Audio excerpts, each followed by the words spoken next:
Hello, magandang hapon sa lahat. Ito ulit ang webinar ng Senior sa Panahon ng COVID or SPC.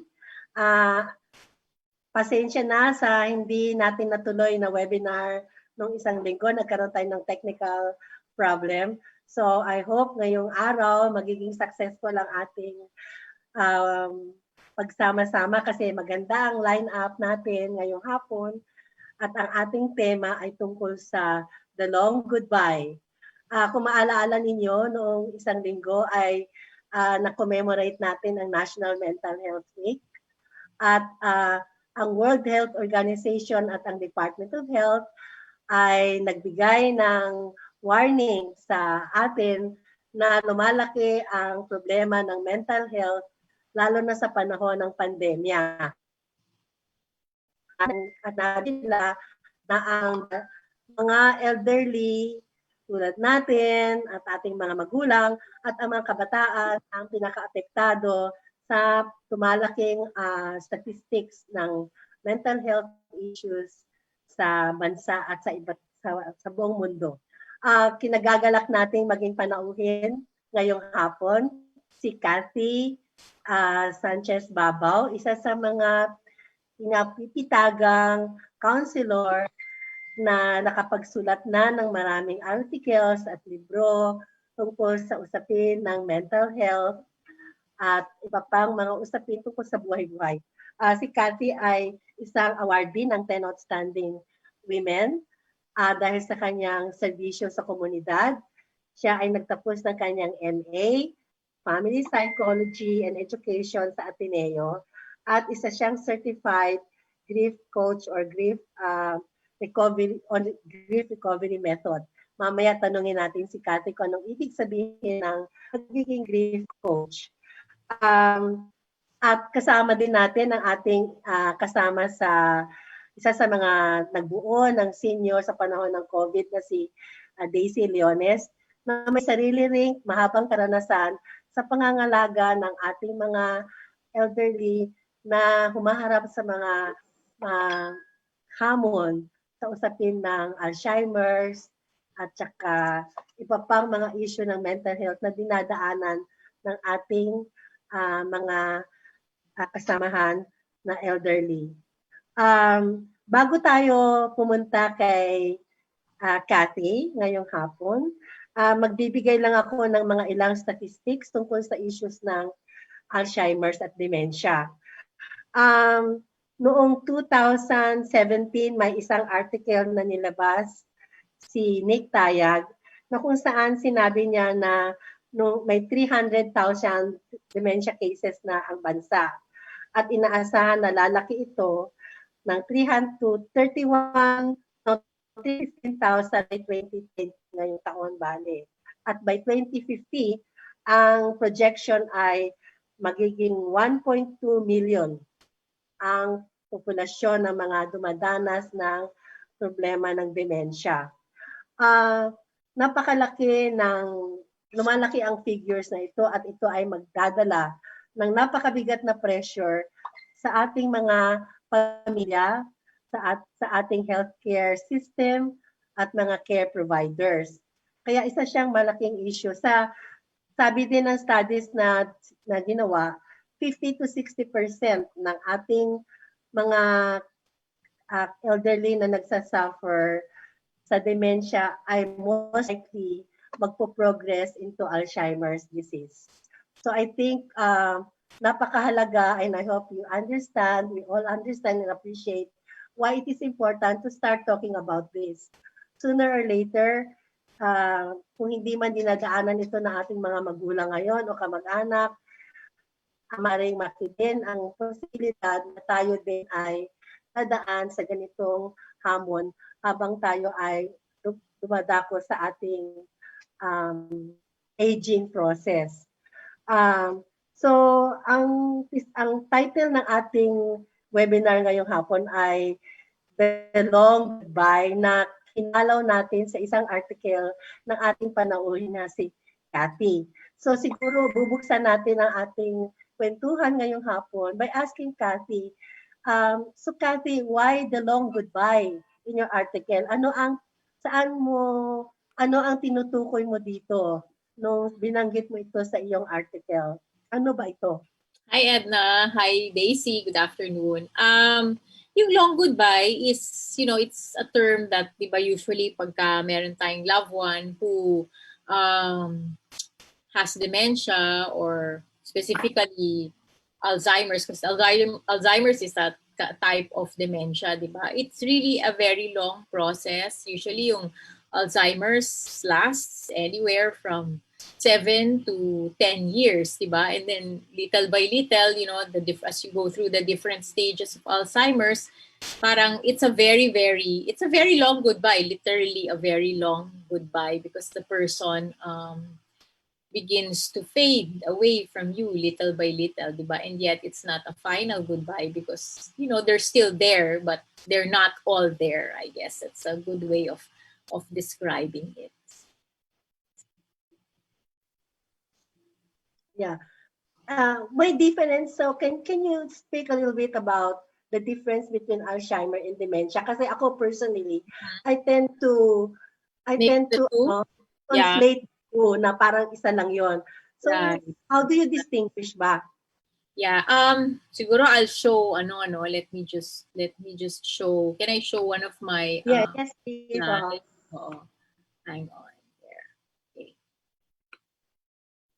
Just share my screen here. This is an infographic from the World Health Organization, no? Because they have a 7-year program dahil nga tumataas na yung number of people who are getting dementia. So they have a program that will run until 2025 that encourages countries to have, programs set in place to create a higher awareness.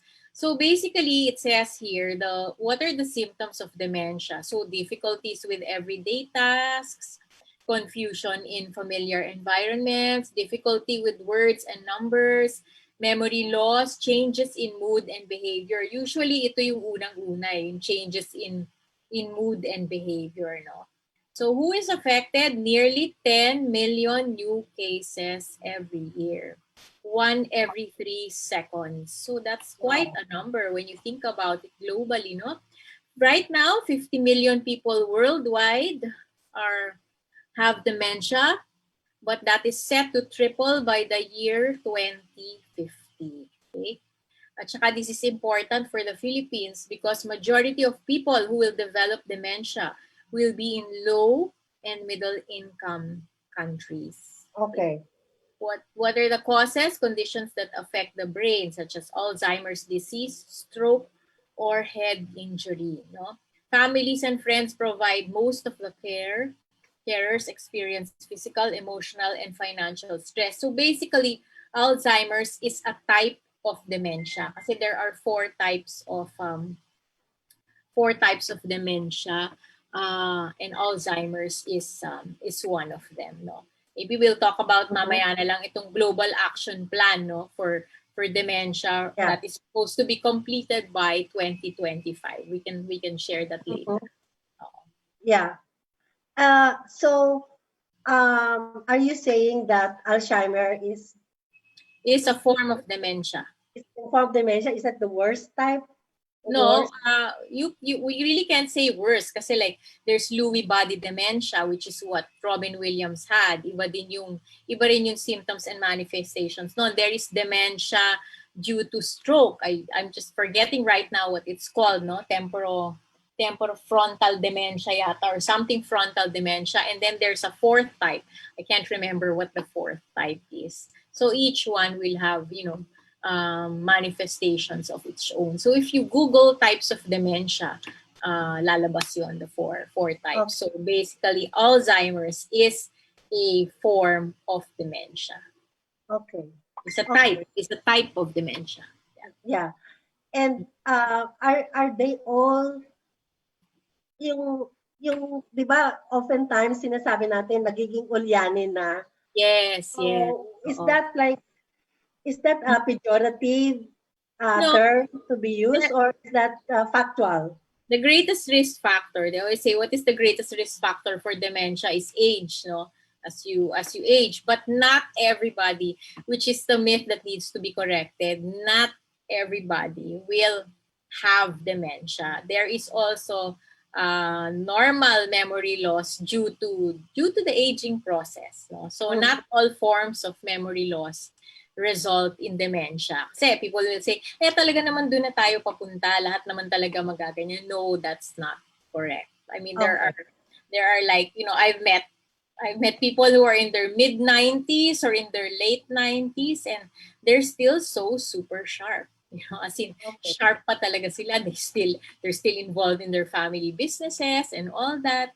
I had a tita family friend who was like 98 and she was playing mahjong every day, and she was still like super super sharp. No, she has. So myth yon. It's a myth that everybody will get dementia. That's good to know. Tsaka yung yung paggamit ulyanin ka, nakaka-contribute dun sa ageism, no? About the elderly, no? Exactly. Stigma. I think it's very important. Yeah, that's very important, no? So, ano naman yung sa Alzheimer's? Ano naman ang mga dapat tinitingnan kung Alzheimer's siya as compared to dementia? Meron silang parang Alzheimer's nga is a form of dementia. Dementia has 4 types, 4 basic types. Yeah. Alzheimer's, yun nga, no? So Alzheimer's, it's all there. The memory loss, the mood and behavior changes, the difficulty with tasks. But there's a basic framework na 7 stages of Alzheimer's, and those seven stages will usually last anywhere between 7 to 10 years. Parang ganyan. 7 to 11 pa nga yung iba. 7 to 10 years. And then there is also a form of Alzheimer's that is early onset. Yun 40s pa lang. I mean, that's different, no? But they also still call it Alzheimer's, but it's early onset. You get it in your 40s or your 50s. Like, if you saw the movie Still Alice, starring Julianne Moore, that's the type na early onset Alzheimer's, which is different from also the late onset Alzheimer's. Okay, yeah. So, what Daisy, do you have any insight from your experience on this when you were in the States and even in your current care work as a volunteer? Daisy, naka-mute ka. Daisy's mute. Naka-mute. You're muted, Daisy. Okay. As far as I know, some of the risk factors in dementia is number 1, your diet, the food that you eat. Number 2 is people who usually engage in alcohol, drinking, heavy, alcohol intake. And then smoking. Okay. Smoking is also a risk factor in dementia. And then they say, and I believe here, so your social activities is also affecting the development of dementia. Anong ibig sabihin nun, Daisy, social activities? If you're not involved in socializing with people, that could be precedent for the development of dementia. Loneliness. Loneliness. When they say that yung mga mga tao na mapag-isa, they prefer to be alone. Right. Yun. Okay. Yun ang Oo. At sa Alzheimer's naman, ano ang mga insights mo na napipick up naman? Alzheimer's, when I attended our yung what we call when we were studying that there's connection on how the brain, the brain works, no? Yung sinasabi nila yung mga synapses in the brain. Yun ang pinag-aanuhan ng Alzheimer's. There is a medical term for that, but I forgot it already, no? And as they say nga, Alzheimer is permanent, no? There is no cure. There is no known cure yet in Alzheimer's. Yeah. Okay. But in dementia, meron ba? May cure In ba sa dementia, you dementia? can prevent it. You know, there are ways to prevent the occurrence of dementia. Okay. Okay. One of these is, number one, you have to be very conscious on the food that you eat. No? So proper diet. Number two is social activities. You know, engage in a lively social interaction with people, no? And then Social interaction. social interaction. And then there is what you call brain, get engaged in brain exercise. Mhm. You know, brain Yeah. exercise such as mga games, you know, games. I would remember when I was working in caring for seniors in the US. I have a patient. I have a client. He would hire me just to play Scrabble with him. Yeah. You know, Scrabble and code word. Yeah. No, code word. And then when he's already tired, then I will just put him to sleep. Okay. As they say nga, one of the best what you call care, means of caring for people with dementia is allow them to nap. Nap, nap, nap. You know, give Okay. them enough time to rest. Okay. Yun ang ano nila. And then allow them to get engaged in sports. Mhm. Sports, something that will keep them active and alive most of the time. You know, Yeah. when they Sa get tired, then let them nap. yeah. Yeah. And Thanks for that. and then one critical rule, no, when you care for people with dementia, never argue. Never Okay. argue. Let's go back to that point. Bala natin yan mamaya ulit, Daisy, kasi Yeah. meron din akong personal experience sa itong yan. Okay. But to Cathy, since care was mentioned, sa experience mo, what are some of the best practice in terms of family environment to make it conducive for managing dementia cases or Alzheimer's? Yeah, well, first of all, I think it's important that the whole family is on the same page, no? I think I've seen a lot of issues and problems within families when there's no acceptance. It always begins first with acceptance because, like, if one family member accepts but the other family member does not accept, syempre conflict na yon, di ba? And the conflict is always to the detriment of the patient with dementia, right? Or the patient with Alzheimer's. So should get everybody on the same page.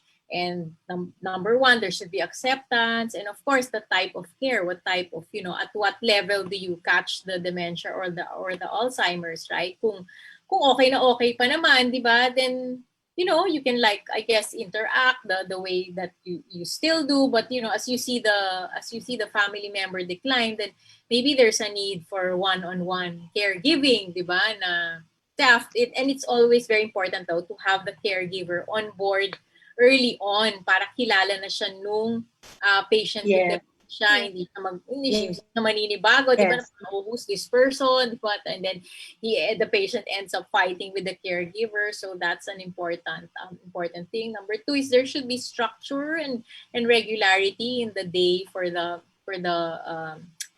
patient with dementia. No, there should be brain stimulation activities, physical activities. So parang sa bata, di ba? I mean, a child has structure in their day, di ba? School, time for play, time for rest. So, it's the same thing also with the patient who has dementia. And still, socialization, you know, kung okay pa rin naman, di ba? Then you can allow the patient to still socialize, and even if the cognition starts to decline, pwede pa rin yung limited, you know, as long as, of course, everybody's on board and everybody knows that, you know, the person that they are interacting with has dementia. Yeah. How much of the problem of acceptance has to do with the stigma attached to it?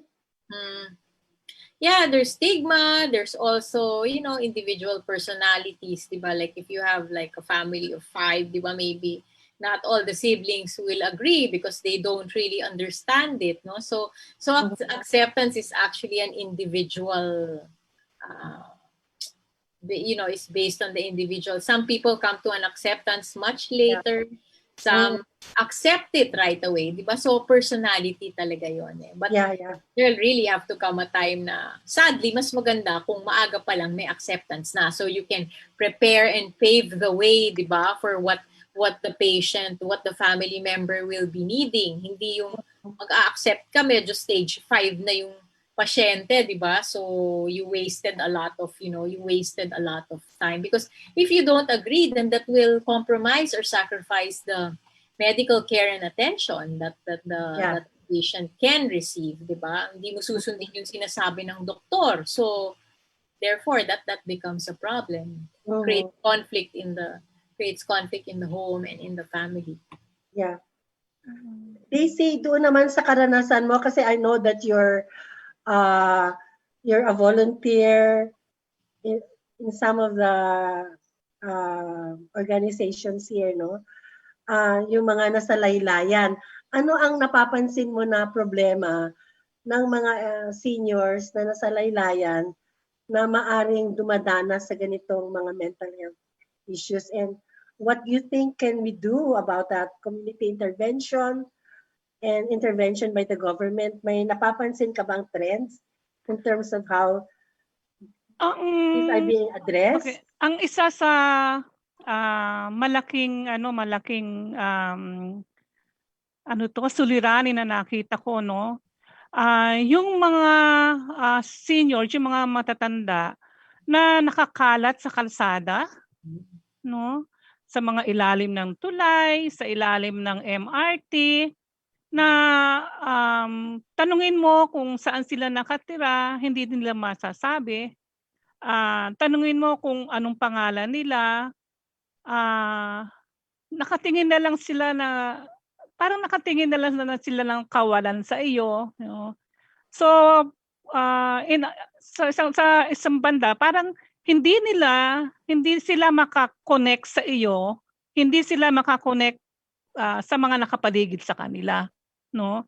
So, yan, nakikita ko na isang form yun ng dementia. Tanungin mo kung saan sila nakatira, nasaan ang iyong mga kamag-anak, hindi nila alam, no? Ang tanong mo, meron bang ginagawa ang gobyerno natin? Ang sabi ng kung may ang sabi nila, may mga programa, nandyan daw ang DSWD, no?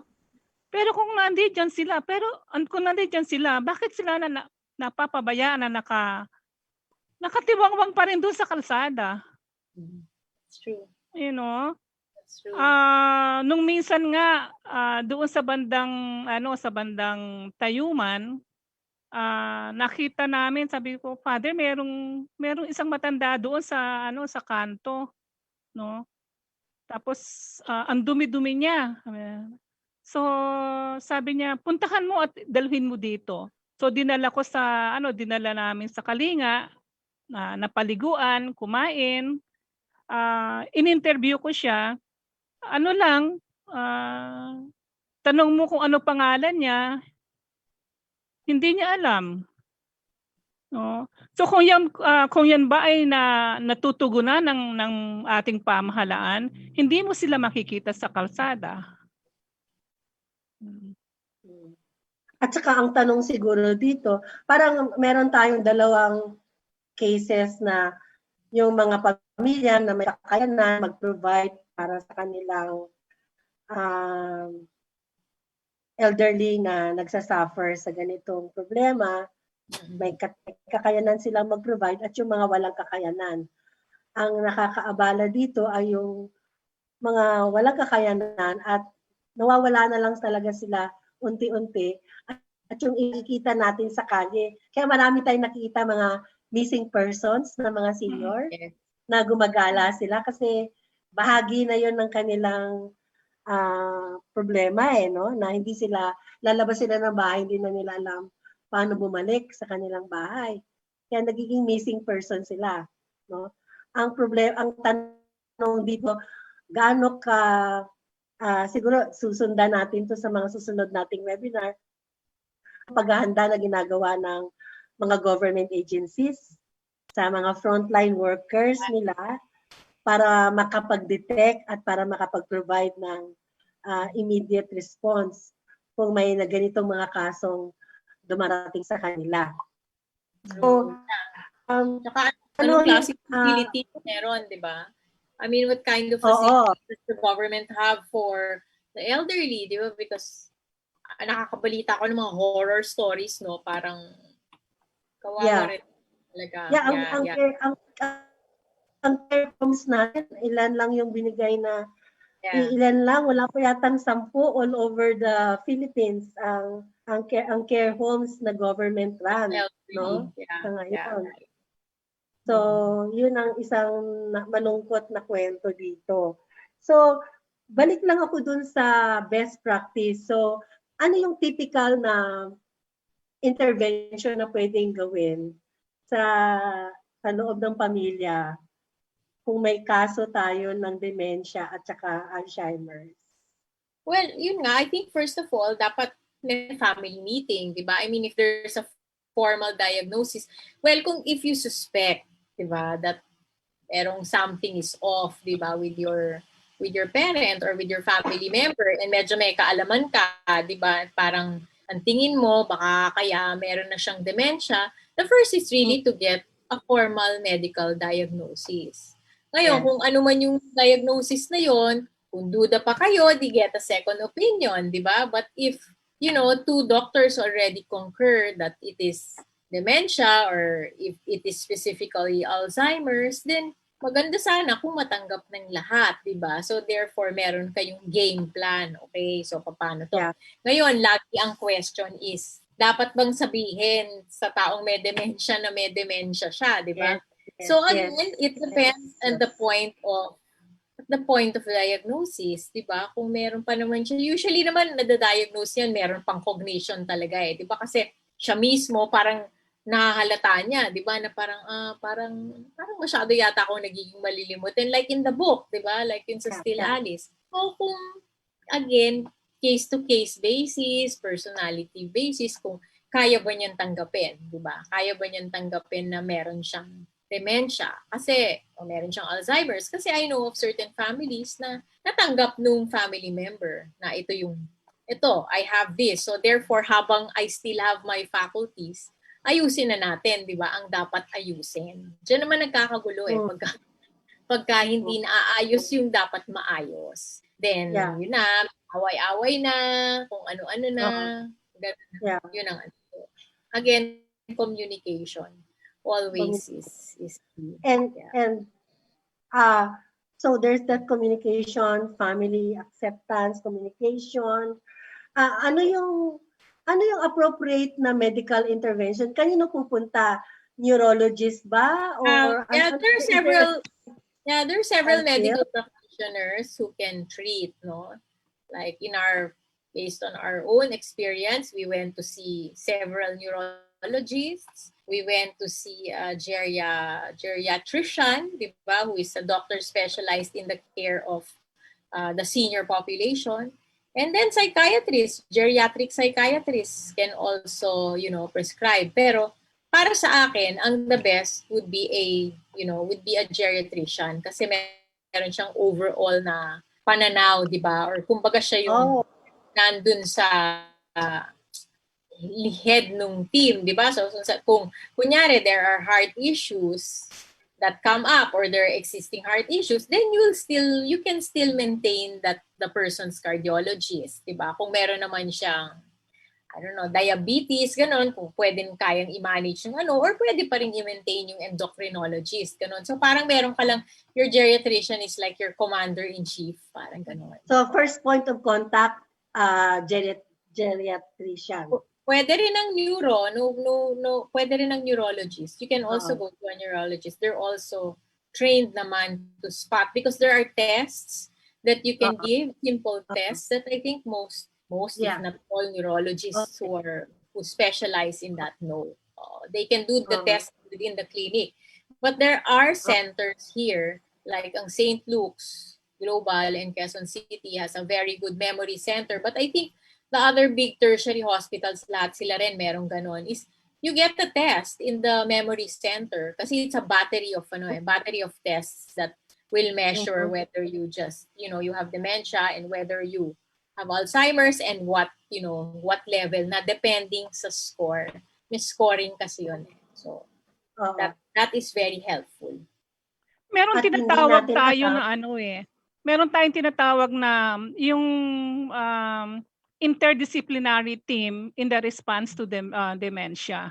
Pag sinabing interdisciplinary team, grupo yan ng mga doktor na involved sa mga seniors, no? Neurologist, psychiatrist, cardiologist, kung minsan ang pinanggagalingan din yan yung endocrine system natin, no? Yun ang so this group of people they nag-uusap-usap sila, no, sa isang kaso. Yeah, but hindi mahirap na isang tao lang o isang doktor lamang ang humahawak ng kaso ng isang merong dementia. Yeah.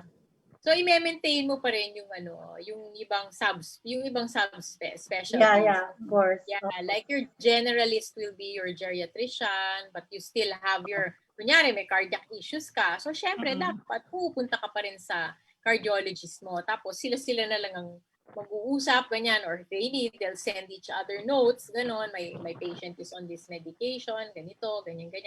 But usually, ang first point of contact, it's rare that people will go directly to a geriatrician or to a psychiatrist, or usually neurologist ang first point of contact, or kunyari, cardiologist, pupunta ka for your checkup, then sasabihin ng family member mo, Doc, napapansin ko parang moody masyado or parang malilimutin na masyado, ganyan. So, then the cardio can then refer you to a memory specialist, which is usually either a neurologist or a geriatrician.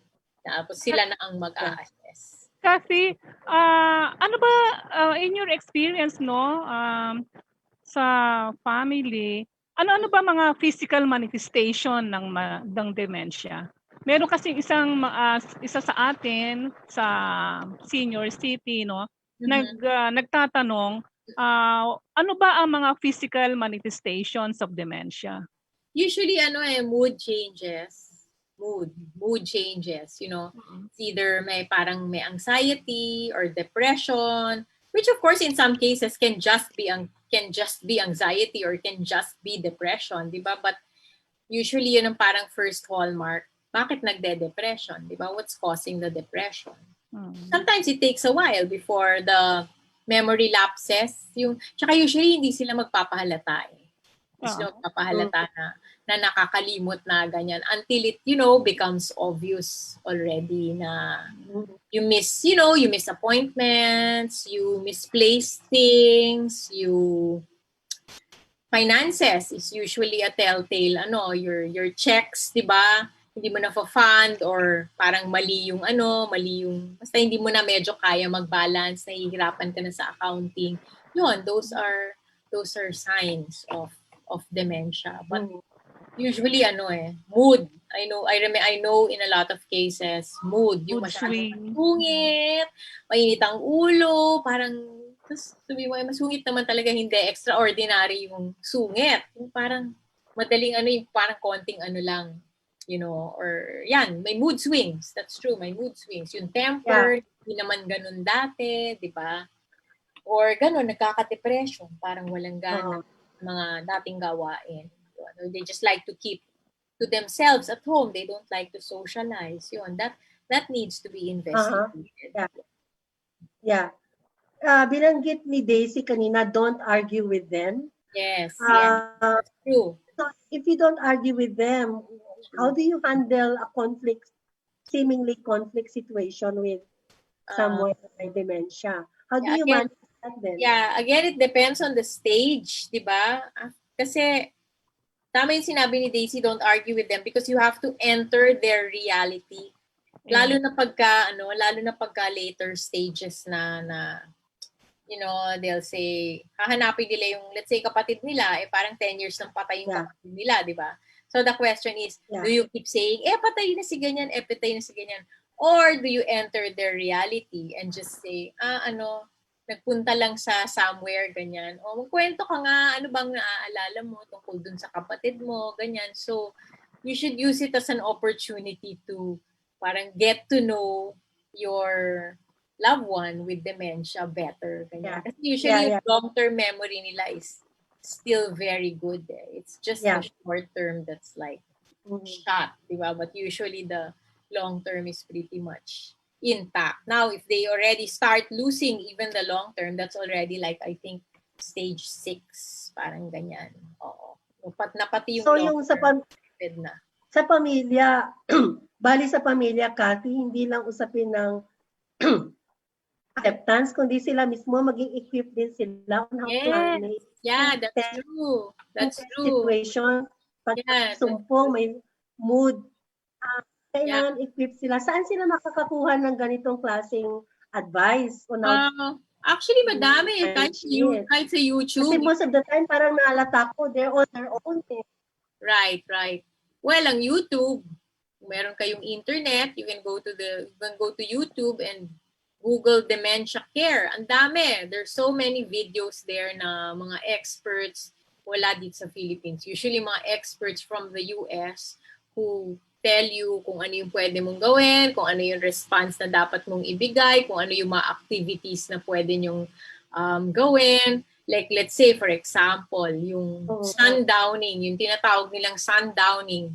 Most Alzheimer's patients, when the sun begins to set, parang nadi-disorient sila, na-agitate sila, ganyan. Tapos, kaya yun yung lumalabas. Pag kunyari gawing-gabi na, tapos gusto nilang lumabas or madaling araw, gusto nilang lumabas. Kasi parang there's something in the brain na they cannot anymore detect. It disorients them when the sun is out. So how do you deal with that, di ba? So therefore, dapat in the house, liwanag lagi yung mga ilaw, ganyan, para hindi sila nadi-disorient.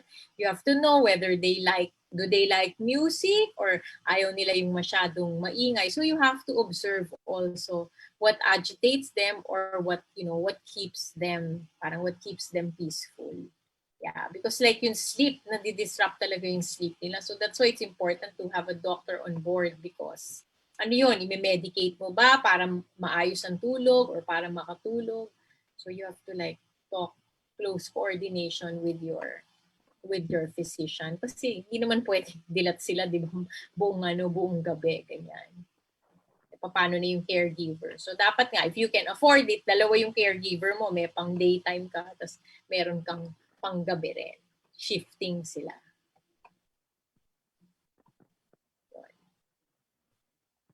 Nag-freeze yata si Edna. Nawala si Ed. Siguro kasi nag-freeze siya. Babalik. I'm sure she'll be back. Yeah, I'm sure she'll be back. Cathy, kanina meron ka nabanggit na balik tayo sa Alzheimer's, no? Yung sinasabi mong 7 stages? Yes. Yan, Oo. 7 stages of Alzheimer's. Pwede mo bang i-share para mapakinggan ng ating mga nakikinig? Sandali ha, hahanapin ko muna siya. Teka, kasi hindi ko memoryado ang 7 stages. 7 stages of Alzheimer's. Actually, meron pala siyang pero mahaba eh. Wait may video yan eh. Actually, may video siya. Are we back here? Sorry, the internet connection. Yeah. Yeah. Kayo din na. I'm trying to find if there's of the 7 stages of Alzheimer's. Oh, here. Okay. Let me see. Let me just bring it up. May infographic yan eh. Walang kung maliwanag ha. Ayaw niya. Teka. Yeah, we were talking about the stages of 7 stages of Alzheimer's. Kasi it's 7 stages. 7 stages of Alzheimer's. Hindi niya Teka. Okay, here. Let me bring it up for you. Okay, here. Sige. Okay.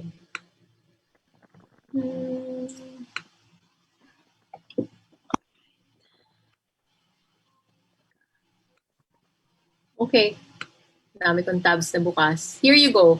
Ito yung tinatawag na Riceberg stages of Alzheimer's, okay? Or it's called the Global Deterioration Scale. So as you can see, it's 1 to 7. So number 1 is no cognitive decline, no evidence of any deficits, any brain deficits. Number 2 is called very mild cognitive decline, okay? Memory problems like misplacing objects or forgetting names, no? No evidence of issues with work or social situations. So they can go to parties, they can still go to work at this stage. 3 is mild cognitive decline, okay? Impaired concentration, difficulty with working, difficulty with memory na ito usually, no? Denial and anxiety about what they're feeling, okay? So they know that there is something wrong, but they can't quite accept it yet. 4th is moderate cognitive decline. Trouble remembering personal history, trouble traveling or handling finances. Yan. Reduced expression of emotions. Yung parang flat, alam mo yun, yung hindi na sila masyadong na-excite, hindi na sila masyadong natutuwa, parang wala lang, gano'n, no?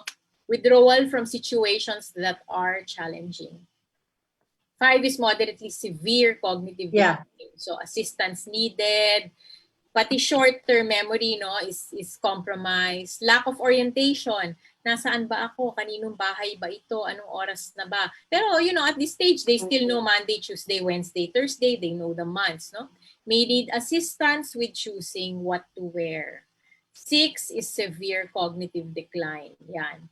Activities of daily living requires substance, evidence of incontinence or bowel issues, sleep disturbances. Although sleep disturbances sa 5 pa lang meron na yan. Personality and behavior changes including hallucination, anxiety, agitation, and obsessive behavior. Ito yung parang they think minsan may mga nakikita sila, di ba? May gustong pumatay sa akin or merong pumasok dito sa bahay, dito, mga ganyan. Yeah. 7, of course, is already very severe cognitive decline. Significant personality and behavior changes. Loss of speech, no? Halos they don't talk anymore. They just say one word, but also sometimes very rarely.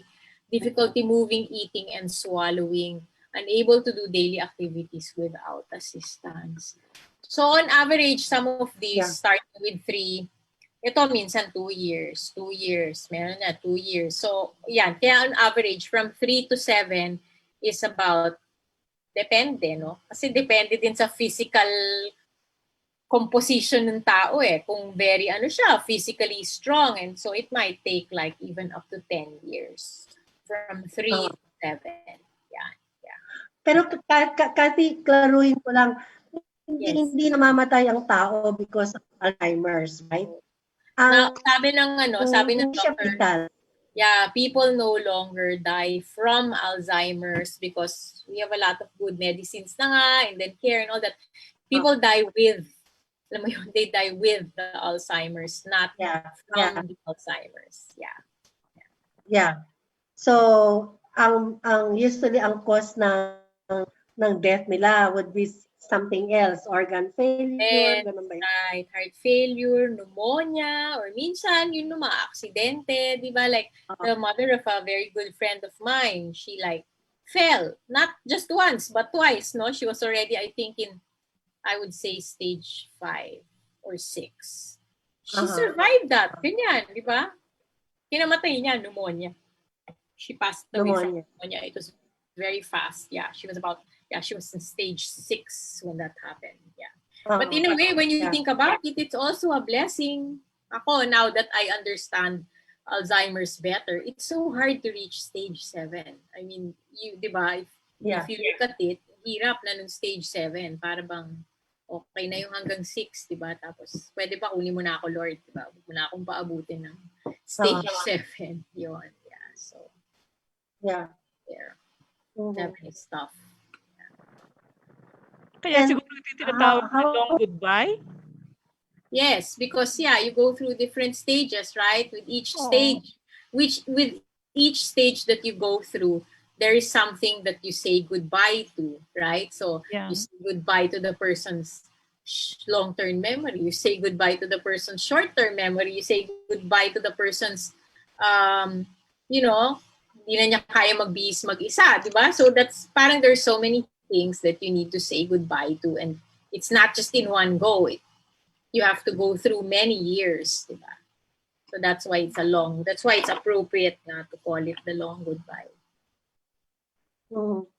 At ano naman yung long goodbye siya, and this is where probably I ask you the question, ano yung coping with grief na pwede nating i-share sa mga families?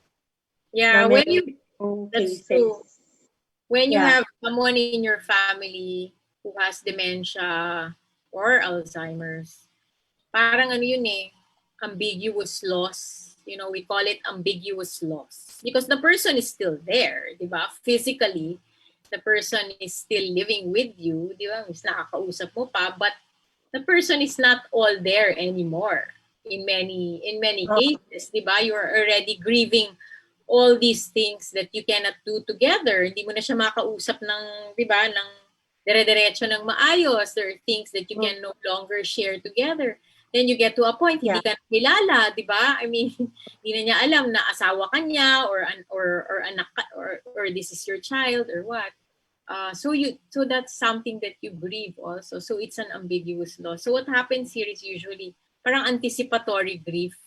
Buhay pa, gini-grieve mo na, di ba? That's the most difficult part actually about having a loved one with dementia is, yung katabi mo pero so saan siya kukuha ng yung family members? Saan kukuha ng suporta?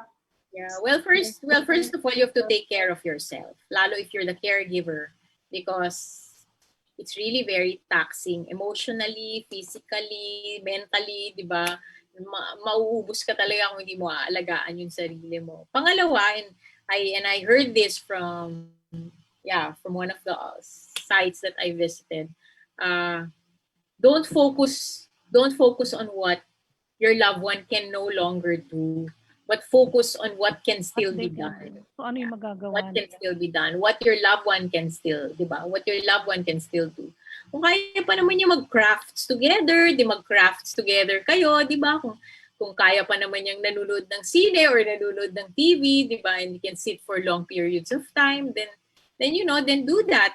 If they like hearing your stories, then keep telling your stories. Di ba? Usually, mahilig sila. Anong kwento, anong bago, di ba? Pero para pag sila mismo pakwentuhin mo, hindi na nila kaya, di ba? Hindi na nila kaya, but they like to listen to stories. So, focus Yung isang kasi nila, yung meron nakikinig sa kanila. yes, Yan ang isang nakita ko na-experience ko sa mga naalagaan ko, no. Ang gustong-gusto nila yung meron nakikinig sa kanilang mga kwento. You know. Yun. Right. Kahit na yan paulit-ulit, yan tinatawag natin broken record siya, ano. Yun at yun din ang sinasabi, no. Pero pag yung sinasakyan mo kung ano yung kanilang ikinikwento sa iyo, masayang-masaya sila. Kasi nararamdaman nila yung appreciation na kung sino sila, no? Isang bagay yun na experience ko sa kanila eh.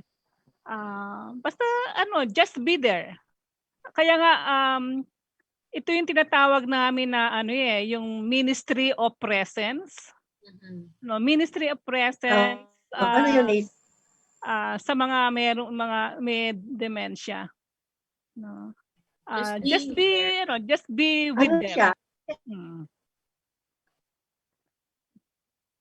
That you're there, you're present for them, di ba? In the ways that they will appreciate. Gusto nila yon, tama yon, yung may nagkukwento, yung may nakikinig sa kanila, gusto din nila yung may nagkukwento sa kanila, di ba, or meron silang nakaka-interact. So tama yon, maganda nga yun, Ministry of Presence. That's true. Ministry of Presence. Maganda yon. Paano mo meron tayong question dito, from Evelyn Orda. Can a person have dementia without Alzheimer's?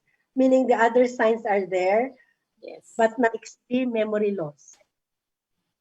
No extreme memory loss, but diagnosed dementia. Yeah, can be diagnosed as dementia, but it's not Alzheimer's. So it could be dementia due to stroke, dementia due to Parkinson's. So there are many types of dementia, and not all of them are Alzheimer's. But most of them, if not all of them, will really involve some degree of memory loss. And cognition. Okay. Yeah. Parang no? And sometimes I can imagine mga signs or symptoms naghahalo-halo. Nag-over. Hindi siya cut and dried, no? No. Pwedeng ganun. Yeah. Let me see if I can find types of dementia. Oh, yun. Okay, hang on. There. Okay, this is good. Let's show this. Wait. Yeah, let me just pull this out. Okay. Okay, this one is good. Para people can understand it better. Okay. There, you can see there's dementia is the umbrella, no? Umbrella term that describes a collection of symptoms caused by disorders affecting the brain. It is not one specific disease. So that you can see there are many different types. Alzheimer's, which is 40 to 70%. Vascular dementia, which is usually due to a stroke, 15 to 25%. Lewy body is 2 to 20%. Frontotemporal, 2 to 4%. Ito kumbaga yung pinaka-rare. So, but then there are also other dementias, right? Associated with Parkinson's disease, Huntington's, head trauma, no? Pwede pala yun. Human HIV, alcohol-related dementia, Creutzfeldt-Jakob disease. O yan, maraming klaseng dementia. HIV? HIV. Oh, yeah. HIV. HIV, wow. but then also okay. You can have dementia from HIV. So this one is a good one. Yeah. It's the umbrella term talaga. Pero yung iba dito, temporary. Cathy, yung iba dito, pwede pa, kung kanyari, vascular dementia, pwede siya pwede makarecover? Hindi na. No, hindi wala. Na. Pag may dementia, yes, it's irreversible. So pag may dementia, it's irreversible. Yeah. Unfortunately, irreversible. It's irreversible. Yeah. Okay. Same thing with Alzheimer's. It's irreversible. You can just delay the progression, but Doon talaga pupunta yun. Pero there are many ways now that you can delay the progression. Medicine, you know, brain activities, brain exercises, socialization. So, pwede mo siyang i-delay ng i-delay. I mean, i-delay mo lang yung progression para, kumbaga, kunyari, ano ka na, 90s ka na bago ka umabot ng, di ba, stage 6 or whatever. Yun. So, yeah. But it's, unfortunately. There's another question here. Sure. There's another question. Cathy, do you know, this is from Girly Villariba, do you know of schools or NGOs in the provinces who train caregivers for dementia, Alzheimer's? Unfortunately, Girly, I think there's one local, there is. I saw it on Facebook. Let me see if I can find it. It doesn't have dementia kasi in their okay, here. It's called the Geriatrics Infolinks Management Strategies Inc. GIMS. So if you go to Facebook and you look at GIMS, yan, sila, they train. But it's not free. They have courses. They teach you how to care for patients with dementia, but it has may payment. So government, I don't know if government has, which actually brings me back to I think we should show this this infographic, the one of syempre hindi na ako marunong bumalik dito sa paano ba to. Okay, stop sharing. Ayun, okay. Wait. I was sharing it pala the whole time. Now let me share it again. Okay, here. I think this is what the Philippines needs to prepare for because it's mandated by the WHO, the Global Action Plan on Public Health Response to Dementia 2017 to 2025. Okay, a world in which dementia is prevented and people with dementia and their carers live well and receive the care and support they need. So, 7 action areas and targets. 1, dementia as a public health priority. By 2025, 75% of countries have national policies, strategies, plans, or frameworks for dementia. We all know that we're still very far from this as it is. Yes. Yeah, by 2025, 100% of countries have a functioning public awareness campaign on dementia. Again, we're still so far from that. By 2025, 50% of countries have at least one dementia-friendly initiative. Risk reduction targets identified in the Global Action Plan, control of NCDs are achieved. Dementia diagnosis, treatment, and care. By 2025, 50% of people with dementia are diagnosed in at least 50% of countries. Yeah, baka medyo achievable pa yan. Support for dementia carers. By 2025, 75% of countries provide support and training for carers and families. Yan, wala, malayo. We're just 4 years away. Wala yan eh. Information systems for dementia. By 2025, 50% of countries routinely collect data on core dementia indicators. Parang hindi pa rin yan ginagawa eh. Yeah, so research will double by 2025. Itong number 5, dapat ito sa Pilipinas. 5, 4, and number 2. Yan. We don't even have a public awareness. Can you share that with us later? Yeah, I'll send it to you. Yeah, please send it to us kasi we can post that on our Facebook page. Yeah. I'm conscious about time because you have to leave at 4. Yes. Almost 4 na. Cathy, there's just one point that our audience really would like to address to you. Can I just read this? Sure. Thank you, Cathy, for your advice. This is also from Girly. We have our Yaya whose dementia was not yet diagnosed. When she came home from the US, she had very bad mood swings and would run away from home. We had her examined by a psychiatrist and a neurologist. After they said she has dementia, we had our sister daughter injected the medicines. We got caregivers with experience in dementia care, but it's really expensive. One Yes. lesson is that early diagnosis is valuable, and Yeah. one's fund for caregiving should True. already be planned. We Yes. spend about 30,000 for caregivers and the rest for medicines and food. Big time. Yes. Yeah. Yeah. Yeah, it's expensive. It is expensive. And sadly nga, there are very few homes here, di ba? Yung that care. I only know of one in San Juan nga, run by the Spanish nuns. They take in patients with, with dementia. Pero it's expensive. It runs anywhere from 40 to 50,000 a month, I think. Yeah. So, Yeah. Ang struggle Kaya nga talaga eh. pag Kaya yung nag-aalaga ka sinabi, ng dementia, yung pag hindi na nila kaya, yung kanilang yung tinatawag nating ADL o Activities of Daily Living, yes. na hindi na nila kayang alagaan ang sarili nila. Oo, You know? yeah. Especially yeah. yung pangangalaga Yeah. ng kanilang Hygiene. self-care. No? Yes, Yung hygiene. Oo. pang-araw-araw na even pagbabrush ng teeth, Yes. changing their clothes, changing diapers, First, yung yeah. incontinence, no? Yan ang mahirap na Kaya Yeah. ang Stage pamilya dapat yes.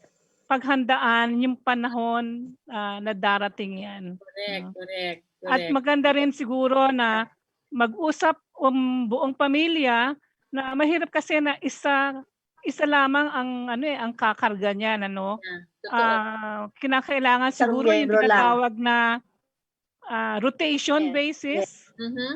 Yeah. Rotation. Hindi pwede na isa lamang ang kakarga ng pag-aalaga. Ang problema lang sa rotation basis. Ang problema lang, Daisy, sa rotation basis, sa experience namin, sa nanay namin, hindi mo siya mapaalis sa environment niya. Kaya rotation basis, mahirap gawin. True. Kaya kung saan siya talaga nakalak, doon na siya. Doon siya, oo. Yeah. Nasa isang lugar siya, ang mag-a-adjust yung members ng family. Correct. No, Correct. mahirap kasi na tatanggalin mo siya sa isang lugar tapos idadali mo sa iba. Mas lalo siyang madidisorient. Oo, totoo. Yeah. Yeah. Mas lalong Mas lalong madidisorient. So,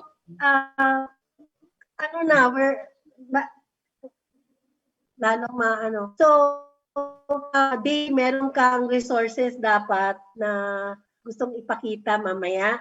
So, we just want to get the final message from Cathy kasi she has to go. May patient siya. Yes. So, it has been a very educational conversation with Cathy. Sana maimbita ka namin ulit kasi may mga questions na dumarating. Pero ano ang final message mo, Cathy? I think my final message is really to families, to families na if you suspect that you have a family member with dementia, di ba?